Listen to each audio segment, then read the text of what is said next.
Revanth and కోకి మళ్లీ నిరాశ ఎదురైంది. బెయిల్ పిటిషన్ విచారణను శుక్రవారానికి వాయిదా వేసింది హైకోర్టు. అడిషనల్ కౌంటర్ వేసేందుకు 2 రోజుల టైం కావాలని అడ్వకేట్ జనరల్ హైకోర్టును కోరారు. శుక్రవారం మధ్యాహ్నం వరకు ఏసీబీకి గడువిచ్చింది కోర్టు. అయితే బెయిల్ పిటిషన్పై ఎలాంటి విచారణ లేకుండానే వాయిదా వేసింది. రేవంత్ కు బెయిల్ ఇవ్వద్దని ఏసీబీ నిన్ననే కౌంటర్ పిటిషన్ వేసింది. మరింత సమాచారం ఇచ్చేందుకు హైకోర్టును గడువు కోరింది ఏసీబీ. బెయిల్ పిటిషన్ డిస్మిస్ చేయమని వాళ్ళు కౌంటర్ ఫైల్ చేశారు. దాంట్లో ఏసీబీ కోర్టులో చెప్పిన గ్రౌండ్సే చెప్పుకుంటూ వచ్చారు. అంటే వాళ్ళు చెప్పేది ఏంటంటే ఇది ఇంకా ప్రీమెచ్యూర్ స్టేజ్, ఇన్వెస్టిగేషన్ ఇంకా కంప్లీట్ అవ్వలేదు.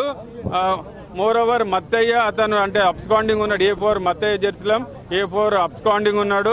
మేము అది సోర్స్ ఆఫ్ మనీది కూడా మాకు కావాలి.